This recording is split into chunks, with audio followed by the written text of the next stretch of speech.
કોઈ પર્યાય બાકી નથી. ભવિષ્યની પર્યાય, ભવિષ્યની પર્યાયનું જ્ઞાન અટાણે થાય છે, જે ઉત્પન્ન થઈ નથી. જે પર્યાય ઉત્પન્ન થઈ નથી એવી પર્યાયનું જ્ઞાન અત્યારે થઈ જાય છે. એ પર્યાય પ્રગટ નથી થતી, એનો જે પ્રતિભાસ પડ્યો છે ને એનું જ્ઞાન થઈ જાય છે. પ્રતિભાસ છે એમાં, એનું જ્ઞાન થઈ જાય છે. શ્રીમદ રાજચંદ્રજી થયા, એક અવતારી પુરુષ છે. એને એમ કહ્યું કે આત્માનો જ્યારે અનુભવ થાય છે ત્યારે એ અનુભવી સાધકને ભવ્યાંતરનું જ્ઞાન થાય છે. ભવ્યાંતર એટલે આગલા પાછલા ભવોનું પણ એને જ્ઞાન થાય છે. પછી કે છે કે સ્વપર બેયનું ભવાંતર એટલે ભૂત અને ભવિષ્યનું જ્ઞાન થાય, પોતાનું જ કે પરનું પણ થાય છે. સર્વ જીવોનું જ્ઞાન થઈ જાય છે. હા હા હા, ઓલો પૂરો કેવડી છે, આ અધોરો પણ કેવડી છે. કેમ કેવડીની સાથે કહ્યું મેં કે ઓલા પ્રત્યક્ષ, આ પરોક્ષ. એટલે આ કેવડીનો કેળાય છે ને, ગુરુદેવ કહે છે એની સાથે સાથે. ખરેખર કુંદકુંદ ભગવાનના શાસ્ત્રો ભવના અંતનું મુખ્ય નિમિત્ત, બીજા બધા જીનવાણી નિમિત્ત છે, પણ એમ ભૂતકાળનો વિચાર કરીએ છીએ, શાસ્ત્ર વાંચીએ છીએ તો એમ લાગે છે કે કુંદકુંદની વાણીથી અત્યાર સુધીમાં 2000 વર્ષમાં ઘણા પામ્યા, બીજા શાસ્ત્રો તે પામ્યા પણ થોડા. આમાં ભેદ જ્ઞાનની વાત બહુ તીખી આવે છે. સર્વને નહીં જાણનાર એકને પણ જાણતો નથી. જો બધાને જાણતો નથી તો એ પોતાના આત્માને જાણતો નથી. તો બધાને જાણે ત્યારે આત્મા જણાય કે હા એવું છે, કથનચિત એવું છે. કેવી રીતે જાણે છે સર્વને? એ એક કળા છે, એ કળા જુદી છે. જેમ ઇન્દ્રિય જ્ઞાન આમ થઈને જાણે છે, એમ જ્ઞાન, આત્માનું જ્ઞાન આમ થઈને નથી જાણતું. એના જે પ્રતિભાસો છે એ પ્રતિભાસો નહીં જાણે છે, તો પ્રતિભાસના નિમિત્તોને પણ એમાં જાણવું આવી જાય છે. કાર્યમાં કારણનો ઉપચાર કરે છે કે કારણો એમાં જણાઈ જાય છે. હવે 48 ગાથા છે. જાણે નહીં યુગપદ ત્રિકાળી ત્રિભુવનસ્થ પદાર્થને, ત્રિકાળી પદાર્થને યુગપદ એક સમયમાં હરણિયું જાણી લે છે જંગલમાં. હા હા, શું એ જ્ઞાનની સ્વચ્છતા અને એના પ્રતિભાસનો પ્રકાર અને પ્રતિભાસમય જ્ઞાયક જણાય એમાં જ્ઞાનની તાકાત. હા હા, બધું જણાય જાય. અગમ નિગમની વાત છે ડાક્ટર. સર્વને નહીં જાણનાર એકને પણ જાણતો નથી એમ નક્કી કરે છે. જાણે નહીં યુગપદ એક સાથે, જેવી રીતે છે તે કેવડીનું જ છે અટાણે. કેવડી જેમ કેવડી યુગપદ જાણે છે એમ આપણે યુગપદ જાણે છે, પણ એનો પ્રતિભાસનો આવિર્ભાવ ક્રમે ક્રમે થાય છે. ઓને પ્રતિભાસનો આવિર્ભાવ એક સમયમાં થાય છે, એને ક્રમ નથી પડતો. કેવળ જ્ઞાનમાં પ્રતિભાસો છે એક સમયમાં પ્રત્યક્ષ જાણે છે બધું. આને ક્રમે ક્રમે જાણે. પ્રતિભાસો છે પણ બધા પ્રતિભાસનો આવિર્ભાવ ન થાય. આવિર્ભાવ એટલે જે પ્રતિભાસ પડ્યા છે એને જુદું પાડીને એકાદું જણાય, કોઈ વખતે બીજું જણાય, એમ. એટલે ક્રમ પડે છે એમાં. યુગપદ ત્રિકાળી ત્રિભુવનસ્થ પદાર્થને તેને સપર્યાય, પર્યાય સહિત એક પણ નહીં દ્રવ્ય જાણવું શક્ય છે, જે સર્વને જાણતો નથી, એકને જાણતો નથી. અનુયાર્થ આ વિષય છે ને જ્ઞાનનો વિષય છે, કંટાળો લાવવા જેવો નથી. ન સમજાય તો પણ સમજવાનો પ્રયત્ન કરવો, આ પ્રયત્ન કરવા જેવી વાત છે. પ્રતિભાસની વાત સમજીએ. જે એકી સાથે ત્રિકાલિક ત્રિભુવનસ્થ, ત્રિભુવનમાં રહેલા પદાર્થો, ત્રણ કાળ, ત્રણેય કાળના અને ત્રણેય લોકના, ભૂત ભવિષ્ય વર્તમાન 3 કાળ અને 3 લોક, ઉર્ધ્વલોક, અધોલોક ને મધ્યલોક, એ કાળના અને 3 લોકના પદાર્થોને જાણતો નથી જે જીવ, તેને પર્યાય સહિત એક દ્રવ્ય પણ જાણવું શક્ય નથી. બધા દ્રવ્યો પર્યાય સહિત છે અને પર્યાય સહિતના દ્રવ્યો જણાય છે. એમ ભૂત ભવિષ્ય વર્તમાન આ જ્ઞાન અધિકાર છે ને, એ જ્ઞાનની સામે જ્ઞેયો કેવા છે, વિશ્વના જ્ઞેયો, એ જ્ઞેયો બધા જણાય છે કે એ પર્યાય સહિતના જ્ઞેયો છે, પર્યાય રહિતના જ્ઞેયો ન હોય.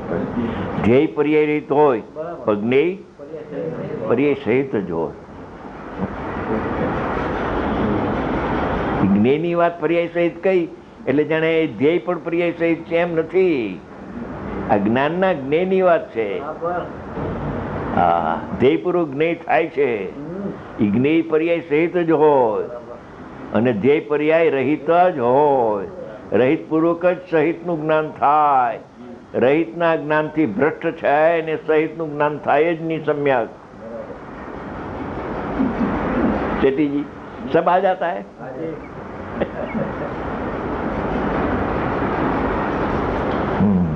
એ પદાર્થોને જાણતો નથી તેને પર્યાય સહિત એક દ્રવ્ય પણ જાણવું, એકે દ્રવ્યને જાણતો નથી. તે સર્વને જાણતો નથી, તે આત્માને જાણતો નથી. આત્માને જાણતો નથી, તે એકને જાણતો નથી. ઠીક. આ વિશ્વમાં વિશ્વ આખું સ્વ અને પર બે આવી ગયું વિશ્વમાં. આ વિશ્વમાં એક આકાશ દ્રવ્ય છે અરૂપી, અનંત પ્રદેશી. એક ધર્મ દ્રવ્ય છે, એક અધર્મ દ્રવ્ય છે. અસંખ્ય કાળ દ્રવ્યો છે, અનંત જીવ દ્રવ્યો છે અને તેનાથી પણ અનંત ગુણા પૂતગલ દ્રવ્યો છે. 6 દ્રવ્યો ભગવાને કહ્યા તેની વ્યાખ્યા કરે છે.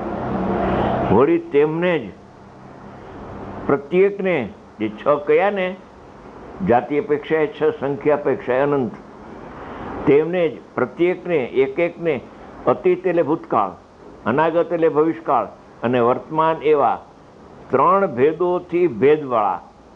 3 ભેદ થયા ને, ભૂત ભવિષ્ય વર્તમાન પર્યાયના ભેદ 3 થયા. એ ભેદવાળા નિરવધિ નીચે લખે છે, અવધિ હદ મર્યાદા અંત વગરનું, નિરવધિ હદ વગરનું વૃત્તિ પ્રવાહની અંદર, વૃત્તિ પ્રવાહ એટલે વર્તનું, તે અંદર પડતા સમાઈ જતા અનંત પર્યાયો છે. જ્ઞાનના પ્રતિભાસમાં અનંત પર્યાયો એમાં આવી જાય છે, પ્રતિભાસે છે. એ રીતે આ બધોય દ્રવ્યોને પર્યાયોનો સમુદાય જ્ઞેય છે.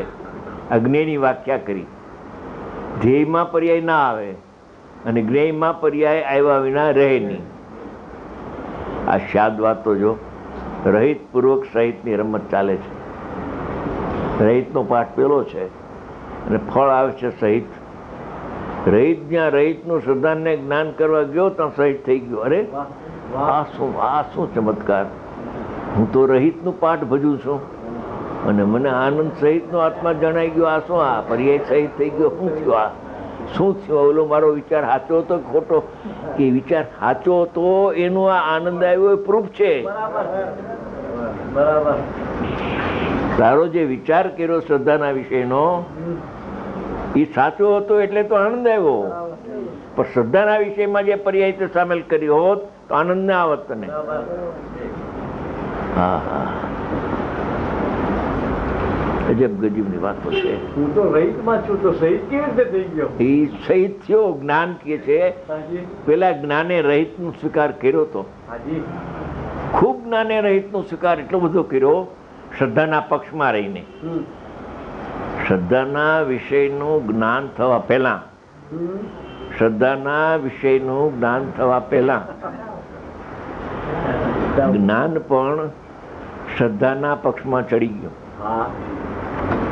એ ચડ્યું સાચું ચડ્યું, સમજી ગયા?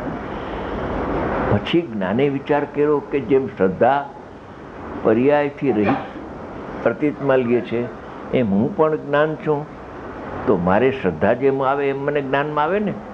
પર્યાયથી રહિત, હા રહિત જ છે.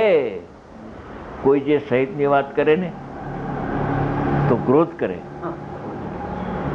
તમે પર્યાય દ્રષ્ટિ થઈ ગયા કે પર્યાયથી રહિત જ હોય. બોલે ભાઈ પર્યાયથી રહિત છે, સાચી વાત છે, પણ તું પછી સ્યાદવાદને હાવ છોડી દેશ ને તો અનુભવ નહીં થાય. નહીં, મારે પર્યાયના અનુભવનું કામ નથી. પર્યાયને તો અલૌક આકાશમાં મોકલી દઈશ મારે. સમજી ગયા? એટલે જ્ઞાને જ્ઞાન પક્ષમાં ચડી ગયું, જ્ઞાન મધ્યસ્થ નથી. જ્ઞાન પક્ષમાં ચડી ગયા. પછી જ્ઞાન થાક્યું. થાક તો લાગે ને, હે? એકાંતમાં વયો ગયો ને, બરાબર અનેકાંત ઉડાડ્યું. બરાબર. સમ્યક એકાંત થયું નહીં. ઘણી વાત છે. પછી જ્ઞાન થાક્યું બહુ, થાકે જ નહીં. પછી તો દ્રષ્ટિના વિષયની માસ્ટરી છે આની, કે બહુ સારું. પર્યાયની તો વાત જ કરે નહીં, પર્યાય તો કરાય જ નહીં, એ તો ઝેર છે. પર્યાય તો પરદ્રવ્ય છે, પરભાવ છે, હે છે. હા, પર્યાયની વાત મારી પાસે કરતા નહીં. પર્યાય છે જ નહીં, પછી મારે વાત શું કરવી? જ્ઞાન બોલે છે. ઓ જ્ઞાન પક્ષમાં આવ્યું છે. હાજી પક્ષાતિક્રાંત થવા પહેલાનું આ જ્ઞાન છે. બરાબર. પછી જ્ઞાન થાય. એમાં એને જ્ઞાની મળ્યા કે તારી વાત જે લીધી છે એ રાખજે, કોઈ એમાં ફેરફાર કરવાનું તને કહેતો નથી. પણ જ્ઞાનનો સ્વભાવ પોતાનો, જ્ઞાનનો પોતાની પર્યાયનો જ સ્વભાવ એવો છે કે જ્યાં રહિતનું શ્રદ્ધાન ને જ્ઞાન તું કરવા જાઈશ તો એને જાણનાર જાગશે. એ છે તું કરે જ, પણ તને કઈ એવો આત્મા જાણવામાં આવ્યો કે જાણવામાં નથી આવ્યો? તો જાણવામાં નથી આવ્યો તો એ શુદ્ધ છે ને પરિપૂર્ણ છે એમ કેમ તને ખાતરી છે? હા, એ મારી ભૂલ થઈ ગઈ, હવે મારે શું કરવું? કે જે છે ને એવું તું એને પક્ષ છોડી અને જાણવા જાય. ને જાણવા જાઉં તો પર્યાય પ્રગટ થશે. કાંઈ વાંધો નહીં, હું બેઠો છું ને, હું બેઠો છું, અનુભવ તને કરાવીને પછી જઈશ. ગુરુ કહે હું બેઠો છું, ચિંતા કરમાં. પર્યાયથી સહિત તું હમણાં જાણીશ ને તો તને કંઈ દોષ નહીં લાગે. એ જ્યાં એ ગુરુનું વચન માન્યું ને અંતર્મુખ થઈને જ્ઞાન ને જ્ઞાયકને જાણ્યો સાક્ષાત. પક્ષ વ્યો ગયો, ઓલો પક્ષ હતો, પક્ષાતિક્રાંત થયો, ત્યાં તો રહિતપૂર્વક શ્રદ્ધા જ્ઞાનનું થઈ ગયું, આનંદ આવ્યો, ગુરુના ચરણમાં પડી ગયો કે આ મારી ભૂલ હતી. રહિતના પક્ષમાં સહિતનો પક્ષ મારે છે અને રહિતનો પક્ષ પણ મારે છે. હા હા, પક્ષ મોત છે, બરાબર. પક્ષ રાગ છે. આવે પક્ષ આવે પણ પક્ષ છૂટી જવો જોઈએ. આહા, વિધિ નિષેધના પક્ષમાં આવે અલૌકિક વાતો છે બધી. કરો પ્રભુ, પરિષદના દિવસો છે કે દ્રવ્ય ને પર્યાય સ્વરૂપ વસ્તુ છે. પક્ષમાં પ્રમાણના પક્ષમાં આવ્યો હાજી. પણ અનુભવ થાય નહીં એમાં. હા હા. પછી એને એમ કહ્યું કે પર્યાયનો નિષેધ કર, કે હું તો દ્રવ્ય સામાન્ય છું. એક પક્ષ છોડ્યો, વ્યવહારનો પક્ષ એને છોડ્યો. પછી નિશ્ચયના પક્ષમાં આવ્યો કે હું તો પરિપૂર્ણ પર્યાયથી રહે છું, પર્યાયથી. એ પક્ષમાં આવી ગયો તોય અનુભવ ન થયો. હા હા.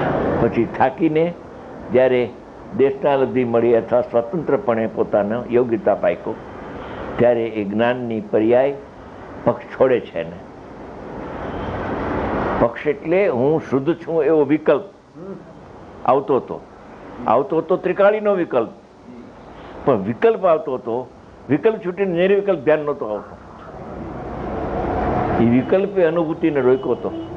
પક્ષનો વિકલ્પ અનુભૂતિને રોકે છે અને પક્ષ ગયા પછી જે વિકલ્પ ઉઠે છે એ ચારિત્ર્યને રોકે છે. પણ બે રોકનાર છે. વિકલ્પમાં બે પ્રકાર છે.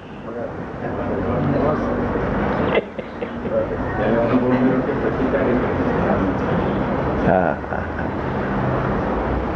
પછી જ્યારે એને ગુરુ ગમે આ વાત મળી ત્યારે શાદવાદનો આત્મામાં અભાવ છે ત્યાંથી ઉપડ્યો હતો. પછી જ્ઞાન જ્યાં થયું તો શાદવાદનો સદભાવ છે, અનેકાંત થઈ ગયું.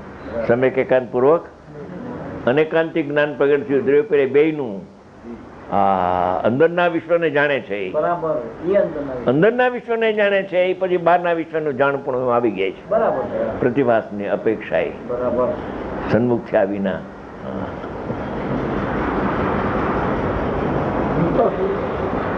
ટાઈમ થઈ ગયો.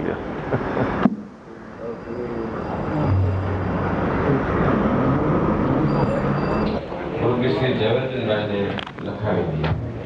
અગાઉ જ્યારે ઓગસ્ટ મહિનામાં જે ભાઈશ્રીના પ્રવચન થયેલા અત્યંત માર્મિક હતા, પહેલી, બીજી, ત્રીજી, ચોથી તારીખના રોજ એ પ્રવચનોની કેસેટ સોમનાથન પાસે અગાઉ ઘણા આગળ હતી અને કરાવી પણ હતી. તો આ અંગે દ્વિધા ઉત્પન્ન ન થાય એટલે સ્પષ્ટતા કરવાની કે જે ઘટાડેલી કિંમતની જાહેરાત કરી છે તે તારીખથી એ ઘટાડેલી કિંમતનો સેટ મળશે.